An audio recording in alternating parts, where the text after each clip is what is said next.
সিরাতকে। সাফওয়ানের চোখের দিকে তাকিয়ে হঠাৎ সিরাত রাগে থরথর করে কেঁপে ঠাস করে থাপ্পড় বসিয়ে দেয় সাফওয়ানের গালে। এমন কাণ্ডে উপস্থিত সবাই আশ্চর্য নয়নে তাকায়। সাফওয়ানও হতবাক। কি করলো সিরাত? এত বড় ভুল! শেষে কিনা তাকে থাপ্পড় দিল। এর জন্য অনেক পস্তাতে হবে সিরাতকে। গালে হাত দিয়ে রাগে ফুসফুস করতে করতে বলল, খুব বড় ভুল করলে। এর মাসুল তোমায় সারা জীবন দিতে হবে সিরাত। কথা শেষে সিরাত কেঁদে চিৎকার করে বলে, জানোয়ার, আমি ভাবতেও পারছি না এসব কাজ আপনি করেছেন।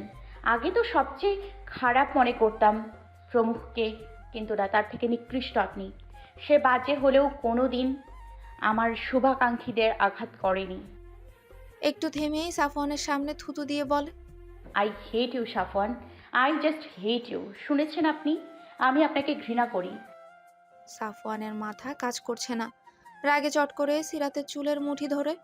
চোখ মুখ তার লাল হয়ে আছে। রাগে মাথায় আগুন দাউ দাউ করে জ্বলছে। এর মাঝে সিরাত তাকে বলছে ঘৃণা করে। এতদিন তাকে না পেয়েই তো মেজাজ বিগড়ে আছে তার, অথচ সেই মেয়ের মুখেই আজ শুনতে হচ্ছে ঘৃণা করে। না, আজ এর একটা বিহিত সে করবে। সিরাত ব্যথায় চোখ মুখ খিচে বন্ধ করে রইল। কষ্টে হাউমাউ করে কান্না করেই যাচ্ছে সে। কেউ ভয়ে আর তাদের সামনে আসছে না বাঁচাতে। সাফওয়ান অশ্রাব্য ভাষায় প্রমুখকে গালাগালি করতে করতে তৎক্ষণাৎ টেনে হিঁচড়ে সিরাতকে নিয়ে গেল গাড়ির কাছে। চুলের ব্যথায় তাকে যেতেই হলো সাফওয়ানের সাথে। রেস্টুরেন্টের মালিক তখনও রাস্তায়। সাফওয়ান এক ধাক্কায় গাড়ির ভেতর ছুঁড়ে মারলো সিরাতকে। সিরাত কষ্টে কেঁদেই যাচ্ছে। সাফওয়ান তাকে সিট বেল্ট পরিয়ে ড্রাইভিং সিটে বসে গাড়ি স্টার্ট দেয়। এক হাত বাড়িয়ে সিরাতকে জড়িয়ে ধরে বলে, সরি, খুব ব্যথা লেগেছে। সিরাত মুহূর্তে গা গুলিয়ে আসলো তার স্পর্শে। মনে হচ্ছে যেখানে যেখানে সাফওয়ান ধরেছে সেখানে গরম পানির ফুসকা পড়েছে। সে নিতে পারছে না স্পর্শ।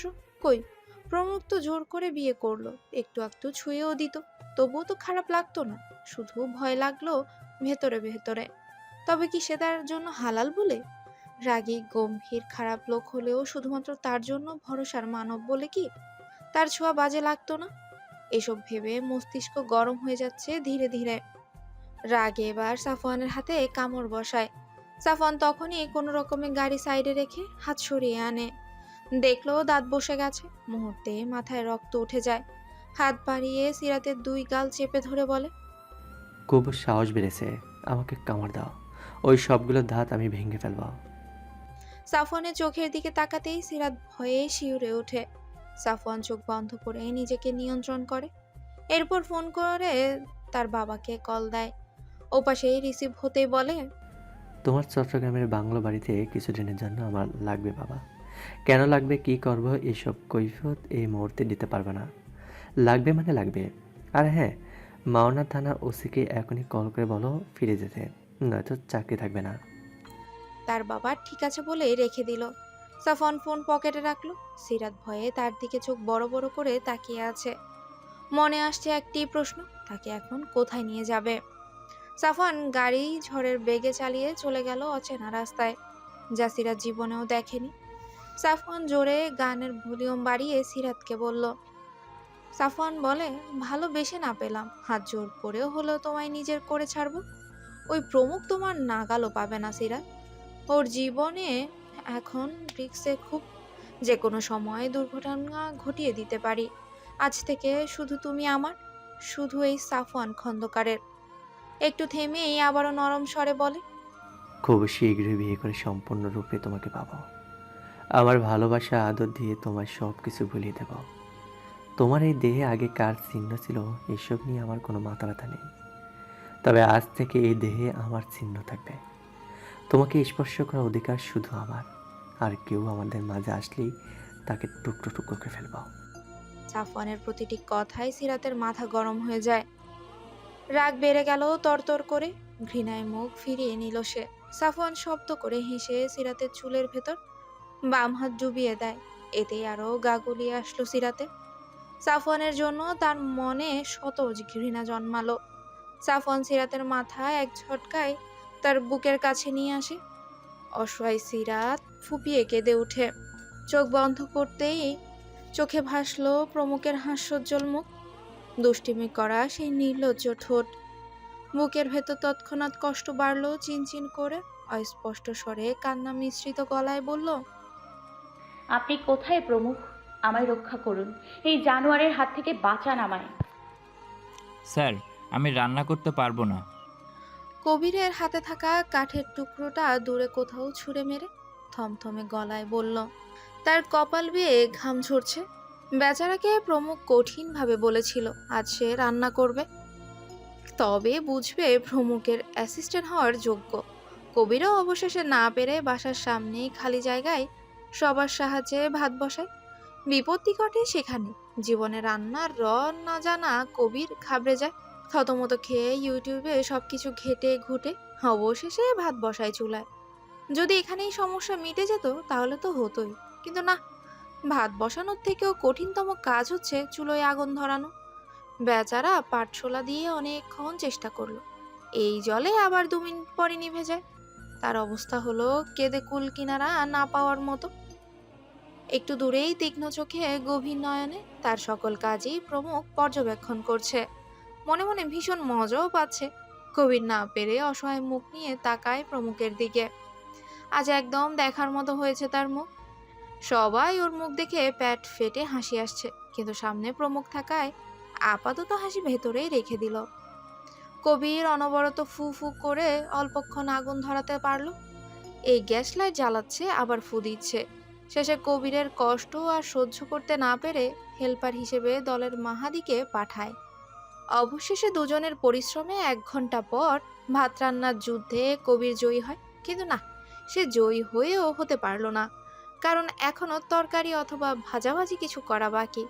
তৎক্ষণাৎ তার চিৎকার দিয়ে কাঁদতে ইচ্ছে হলো। দুঃখী চেহারা নিয়ে পাশের মাংস রাখা বাটিটাতে তাকায়। ভেতরে ভেতরে তীব্র কষ্টে এসে জর্জরিত। যে কিনা বউ ছাড়া একবেলা হাত দিয়ে খায় না, সে আজ একদল মানুষের জন্য রান্না করছে।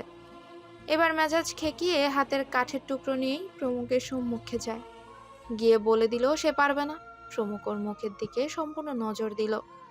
বাম হাত ঠোঁটের কাছে ভর রেখে পায়ের উপর পা রেখে এতক্ষণ বসেছিল সে। মাঝে মাঝে অবশ্য কবিরের অগোচরে হেসেছেও। সে শুধু দেখতে চেয়েছিল আজ কতদূর পর্যন্ত কবির যেতে পারে। কিন্তু ওর পরাজিত হয়ে যাওয়ার কথা শুনে মনে মনে ভীষণ হাসি পেল। তবুও যথাসম্ভব হাসি চেপে রেখে গলা খাকারি দিয়ে গম্ভীর কণ্ঠে বলল, কেন রান্না করতে পারবি না? তাহলে এতগুলো মানুষ কি খাবে? তোর মাথা? কবিরের এতক্ষণ তেজীয় রূপ নিমিষে পানি হয়ে গেল। মাথা নত করে দমে যাওয়া গলায় বলল, আপনি চাইলে রেস্টুরেন্ট থেকে খাবার আনতে পারেন। ঠিক আছে, আনবো, কিন্তু সম্পূর্ণ পেমেন্ট তুই করবি। বলতে পারিস তোর পক্ষ থেকে পেট ভোজন হবে আজ। কবির হতভম্ব হয়ে যায়। অবাক নয়নে তাকালো প্রমুখের দিকে। প্রমুখ ভ্রু নাচিয়ে জিজ্ঞাসা করল, কি রাজি আছিস? তবে যা, রেস্টুরেন্ট থেকে সবার জন্য ভরপুর খাবার নিয়ে আয়, নয়তো চুপচাপ রান্না কর, যা। কবির মিনমিনে শুরু করলো। এতজনের জন্য খাবার আনলে আজ তার পকেট খালি হয়ে যাবে। রাগে তার চলন্ত গাড়ির নিচে পিষে যেতে ইচ্ছে করলো। তবু কাদো কাদো মুখ করে পেছন ফিরে তাকালো নিভে যাওয়া চুলোর দিকে। মুহূর্তেই সমস্ত মুখ কালো হয়ে গেল। এই চুলায় এখন মাংস বসালে সবাইকে না খেয়েই থাকতে হবে।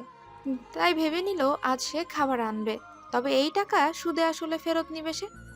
তপ্ত শ্বাস ফেলে রাস্তার দিকে হাঁটা দিতেই প্রমুখ উচ্চস্বরে ডাকলো, আহাম্মক কবির, এইদিকে আয়। কবির দাঁতে দাঁত চেপে চোখ বন্ধ করলো। এমনিতেই পকেট খালি হওয়ার টেনশনে মাথা গরম হয়ে যাচ্ছে, এখন আবার এই লোক কি বলবে। দীর্ঘশ্বাস ফেলে পেছনে তাকিয়ে বেকুব মার্কা হাসি দিয়ে বলল, জি স্যার, বলুন। আরও কিছু বলবেন? প্রমুখ অযথা আড়মোড়া ভেঙে নরম স্বরে বলল, সামনের বস্তা পচা হোটেল রেস্টুরেন্টের খাবার একদম আনবি না কবির। যা তা রেস্টুরেন্টের খাবার আমার মুখে রোচে না। চালাকি করলে ওইসব খাবার কুকুর দিয়ে খাওয়াবো। এরপর তুই আবার যাবি সুনামধন্য রেস্টুরেন্ট থেকে খাবার আনতে, বুঝা গেল? পকেট কিন্তু দ্বিতীয়বার খালি হবে, তাই বি কেয়ারফুল, যা। কবির ফোঁস করে নিঃশ্বাস ফেলে উত্তর দিল, তা খুব ভালো করেই জানা আছে স্যার। আপনি তো পারেনই কিভাবে আমাকে ফাঁসানো যায়। কি বললি কবির? প্রমুখের ধমকে কবির বিরক্ত সুরে বলল, কিছু না। দূর হ সামনে থেকে। হচ্ছি। কথা বলে 1 মিনিটও সময় নষ্ট না করে পা চালিয়ে গেল খাবার আনতে। এখানে রেস্টুরেন্টের অভাব নেই, সবগুলো মোটামুটি ভালো। তবুও সে খুব ভয়ে ভয়ে ভাবতে লাগলো কোনটায় যাওয়া যায়। তৎক্ষণাৎ মনে পড়লো হঠাৎ কিছুদিন আগে কবিরকে পার্সোনালি ভাবে একটা রেস্টুরেন্টে নিয়ে যায় প্রমুখ। সেখানে বিভিন্ন বিষয়ে আলোচনাও করে।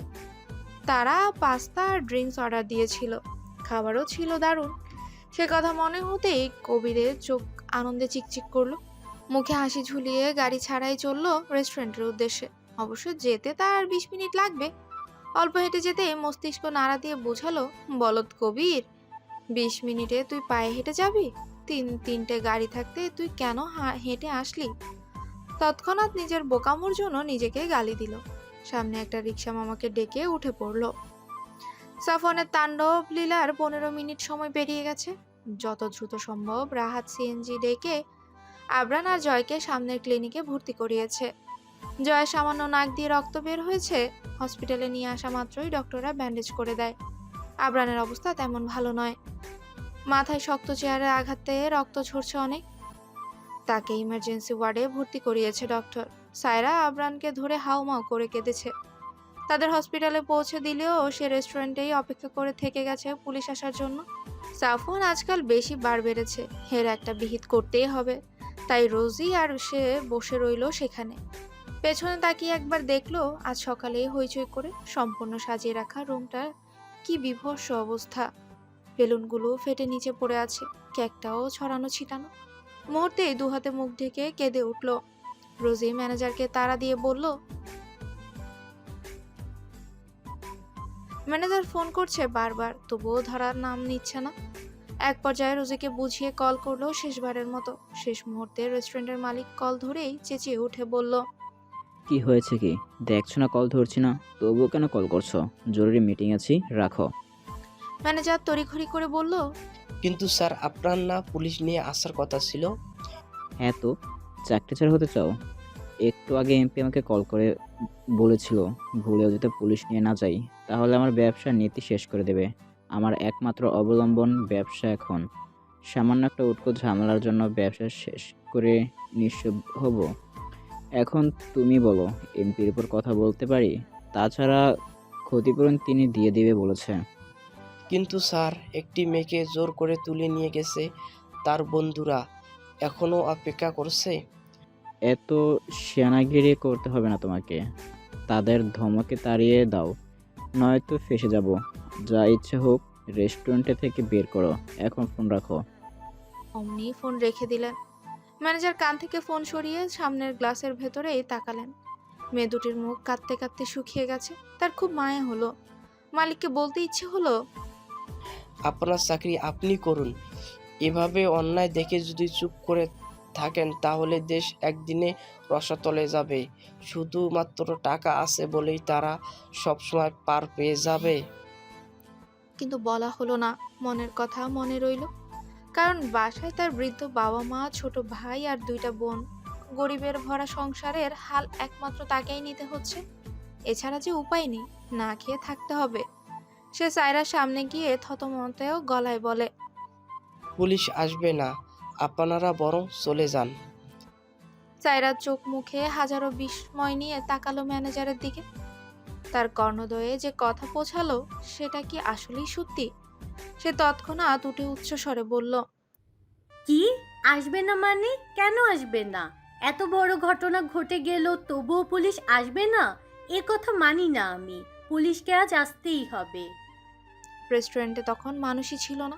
ম্যানেজার হতাশ গলায় বলল, এই দেশে টাকার পাওয়ারের মনের জোর বাড়ে। পুলিশকে না করে দিয়েছে এমপি সাহেব, তাই ওনারা ফিরে গেছে। তাদের ইচ্ছে নেই অযথা ঝামেলা করার। সময়ের মূল্য আছে ওনাদের কাছে। এবার তেতে উঠল সায়রা। রাগে গজগজ করতে করতে বলল, মানে এমপি পর্যন্ত খবর চলে গেছে? তবে বেশ, আমার মামাও পুলিশ। এবার আমি নিজে এই কেসের জন্য লড়ব। সিরাতকে অপহরণ করা আর নির্দোষ হয়েও আবরান জয়কে আঘাত করা, এসবে শেষ দেখে ছাড়ব। কথা শেষে রাগে হাত মুষ্টিবদ্ধ করল। তৎক্ষণাৎ কবির ভেতরে প্রবেশ করে। কোনো ভনিতা ছাড়াই ম্যানেজারকে বলে, ওয়েটার কোথায়? জলদি 15 প্যাকেট কাচ্চি বিরিয়ানি আর ঠান্ডা দিন। সায়রা চট করেই পেছনে ঘুরে তাকায়। কবিরকে এভাবে দেখে ভরসা খুঁজে পায় সে। এই কথা কেন আগে মনে পড়লো না? কবিরই তো পারে প্রমুখকে খবর দিতে। আর একবার যদি তার কানে যায়, পৃথিবী তছনছ করেও সিরাতকে উদ্ধার করবে। এটুকু বিশ্বাস সায়রা পাচ্ছে। কেন জানে আজ ইচ্ছে করছে একবার বিশ্বাস করে দেখতে। মন বলছে প্রমুখের মনে সিরাতের জন্য ভালোবাসা হয়েছে। না হলে কেন একটা সাধারণ মেয়েকে বিয়ে করলো, যার জন্য কিনা হাজার হাজার মেয়ের লাইন ধরে বসে থাকে? নিশ্চয়ই ভালোবাসা আছে বলেই বিয়ে করেছে। সে সময় নষ্ট করলো না, কবিরের দিকে তাকিয়ে ভাবতে লাগলো এই একটাই সুযোগ। কবিরের কথায় ম্যানেজার ফিরে গেল খাবারের জন্য। কবির কপাল কুঁচকে ঘুরে ঘুরে দেখতে লাগলো, এ কি অবস্থা এখানকার? পরিপাটি রেস্টুরেন্টের এই হাল। মনে ভয় জেঁকে ধরলো, যদি খাবার আজ ভালো না হয় তখন কি উপায়? সামনেই দুটি মেয়েকে তার দিকে উৎসুক দৃষ্টিতে তাকিয়ে থাকতে দেখে গলা খাকারি দিয়ে বলল, এভাবে ড্যাব ড্যাব করে তাকিয়ে আছো কেন?